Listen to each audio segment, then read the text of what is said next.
I'm Doug Ranalli, founder of NetNumber, here at the IoT M2M Conference in London. Today I'm going to be talking about mobile operators and how they need to evolve their signaling network to support an explosion of IoT devices. So I appreciated the discussions earlier today because they focused so much on end user experiences. What are service providers trying to deliver in the market today with IoT? I'm going to break that trend. I'm not going to talk at all about end user experience.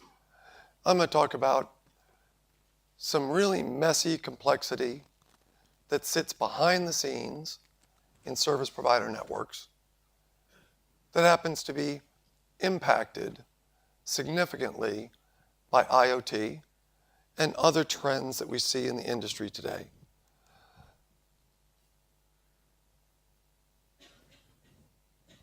I'm going to try that again. So before I jump in, NetNumber is a company. We build signaling control technology. I'll tell you what I mean by that in a couple of slides. Today we've heard presentations from Deutsche Telekom, Vodafone, Tele2, TeliaSonera, soon today BT. Those are all examples of customers that utilize technology that NetNumber delivers. We deliver a platform called Titan. It's a general purpose signaling control platform, widely deployed across the industry today. We're lucky that we get to do business in retail mobile operators, fixed line providers, interconnect providers, OTT players, and cable MSOs. So we get a nice view of everything that's happening in the industry. Today we're going to focus specifically on retail mobile operators. So we're here today talking about IoT, but really there are multiple trends that are happening in our industry today that all interleaf.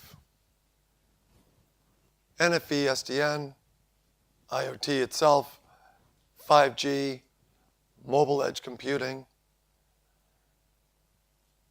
Beyond being an opportunity for all of us to spend literally every week going to a different conference, they all represent interesting points of change in our networks that fit together. NFV SDN. It's a multi-decade transformation of our networks. We're going to stop deploying boxes. Instead, our networks are going to be entirely software driven. The boxes just become an infrastructure that exists, and we layer software on top of it. IoT, transformation of our networks from delivering services to my teenage daughters who send an enormous number of texts and stream an infinite amount of video. We're transforming those networks to be connection of literally every device on the planet. 5G, changes to the radio access network to enable this IoT innovation or evolution and allow it to happen in parallel with constant growth in subscriber bandwidth demand. And finally, mobile edge computing. If we move services to the edge of the network that are mission critical and time sensitive, autonomous driving vehicles, and you expect these vehicles to communicate with each other, traveling at 70 miles an hour, latency becomes a really big deal. So if we need a network that delivers services with very low latency, we're going to make changes to the radio access network But we're also going to make changes to everything that sits behind the scenes. The actual functionality of the network is going to have to be moved to the edge. What's the benefit of having a radio access network with a 1 millisecond latency? If you're going to access a service in the core of the network that requires 20 millisecond round trip time to reach, makes no sense. So you know we're going to move technology out to the edge. How do these trends affect signaling control? Well, first of all, let's take a look at what is signaling control. So first, one way to think of it is signaling control is a whole bunch of protocols. SS7, C7 started the concept of signaling control 40 years ago. A separation of the media in our networks, like the streaming of that Netflix video, happens on the media plane. There's a whole separate network that sits above it that controls what happens in the media plane, and that is the signaling control network. It started with SS7, C7. We turned that network into an IP-based infrastructure called SIGTRAN. When we introduced the LTE network and Wi-Fi access, we introduced diameter and radius. As we're all now introducing voice over LTE network and enum, we've always had DNS, and soon you'll see a lot more HTTP as we seek to turn our communications networks into services that can be consumed by developers. We're going to have to talk the language of developers. Developers, they don't know SS7, C7. They do know HTTP. So that's one way of thinking of signaling control. The other is it provides routing functions and it provides database functions. All of these acronyms represent services that exist in every retail mobile operator in the world today. The STP routes SS7 messages. Diameter signaling controller routes diameter messages. These call state control functions, border gateway control functions, they route SIP messages.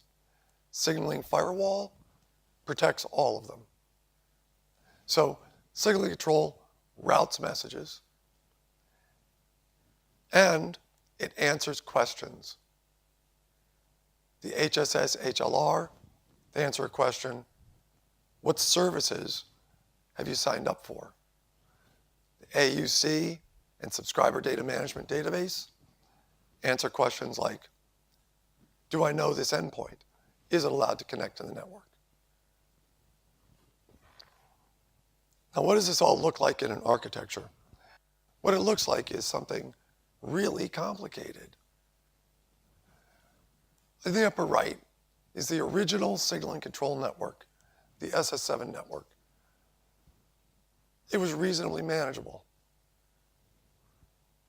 When we introduced LTE, we introduced an entire set of services, additional signaling control services, based on the diameter protocol, but we didn't get to turn down SS7. Now, as we introduce voice over LTE, we add a whole nother set of signaling control services, effectively called the IMS Core. Believe it or not, as an industry, we spent 15 years creating this picture. We actually worked hard at achieving this. Now, in truth, as we move our networks to an IoT infrastructure, this doesn't make any sense. Doesn't make any sense, meaning it's too expensive to run a network like this. and it's too hard to scale. So although the functionality has to exist, we weren't stupid. When we created all those blue boxes, we did it for a reason. We need them. So we can't just eliminate them. But we are going to have to figure out how to simplify it. So where we're at today, 19 silo services, all those blue boxes, very slow to evolve. I mean, imagine if someone in your marketing department comes up with a good idea and you need to make a change to your signaling network. What if that change touches 3 or 4 of these boxes, which you know it's going to? If you treat these all as separate silos, how do you ever do that? How do you get the vendors to align their roadmaps and make that change? Truth is, you don't. So that's one reason why service providers tend to be slow to innovate. It just costs too much money and takes too much time to try things out. We need to do better than that. And it's costly to operate. If every one of those 19 functions has to have its own RFP, select your vendor, manage your vendor, deploy the technology, integrate the platform with network management, scale the platform, upgrade the platform, you end up with an army of people trying to maintain the complexity. Signaling, I make my living off signaling control, so I think it's great. I just don't think it should be so complicated. And we need to figure out how to drive cost out of it. So how does NetNumber think about it? At a high level, we think of it as one problem: signaling control. You know, you've got end user, we got end devices in the network. They come in through various network infrastructures, or they come in through the internet. And so we manage lots of complexity at the edge of the network. Typically refer to that as the evolved packet core today. We connect traffic out to the PSTN network. We connect traffic out to other IP-based networks. We connect out to the internet. We bill things. And users sign up for applications. Everything in between is really just one problem: signaling control. And if you think of it as one problem, it's a lot easier to run this network than it is to run that. So we're looking for a mindset change. As a company, we built a platform called Titan. You could think of Titan as the smartphone of signaling control. You know, what we all like about our smartphone: if you want a new application, you just download it.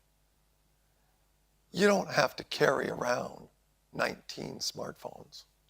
You don't have to get a new one just because you want it to do a new function. That would be really stupid. That is our history in running our networks. Instead of having one smartphone, like a Titan, we buy 19 of them and then scale them. We said, no, stop doing that. One platform called Titan, and all those 19 functions, they're just apps. Just download the app.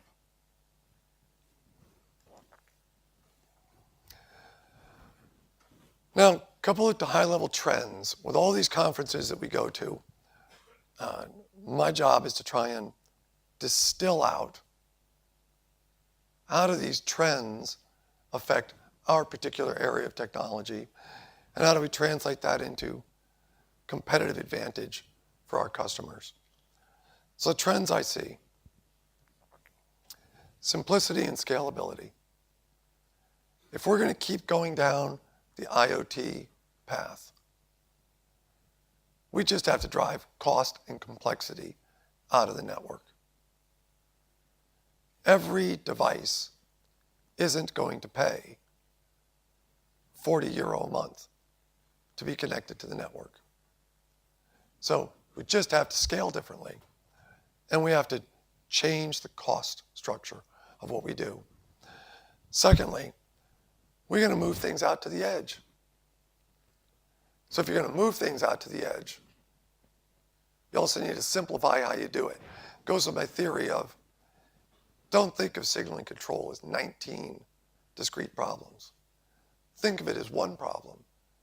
It's a lot easier to distribute to the edge if you think of it as one problem. And finally, I see a huge trend in security. I think one of the biggest areas of growth that we'll see in the signaling core in the next couple of years is operators will deploy technology to protect those signaling networks, protect people from getting access to your subscriber profile, protect hackers from taking over control of your smartphone on the network. There's been a whole bunch of interesting exposés delivered by the press recently, showing examples of hackers taking control of a user's communication services. That's possible today because when we built the signaling control network, the assumption was it's only used by trusted entities. Deutsche Telekom can trust Vodafone. Turns out that's probably true. Deutsche Telekom can trust Vodafone. But what's changed is Vodafone, not picking on Vodafone, probably works with a lot of other companies today that need access to its network. And so, in truth, Deutsche Telekom is no longer just trusting Vodafone. They actually have to trust all of those extended relationships that have access to the Vodafone network. That's creating security breaches in our networks. We're going to have to keep investing in that. So, in IoT, when you look at the standardized IoT architecture for signaling control, we all talked today about lots of different radio access points, including LoRa or LoRa and Sigfox, lots of ways of getting access to the network. But then once you're in the network, here's 6 blue boxes that have been defined as signaling control points for IoT. So once again, we have a point in time in our networks. Are we really going to build each of those as standalone functions? Try to scale them? Manage the software upgrade process? Or are we going to think of it as one problem and you just load the apps that you want? We're hoping we can move the industry to this one platform model.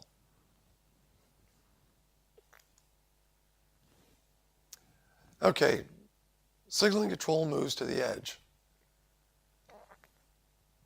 One of the advantages of signaling control is you get one place to manage data. So for example, a user signs up for a new service. Practically, you do need one spot in the network to go update that profile. But in terms of using that profile, it's got to be widely distributed across the network. You can't backhaul all of the questions. What did this guy sign up for? What did Mark sign up for? If we backhaul everything, we introduce slow behavior, which goes against what we're trying to do with IoT.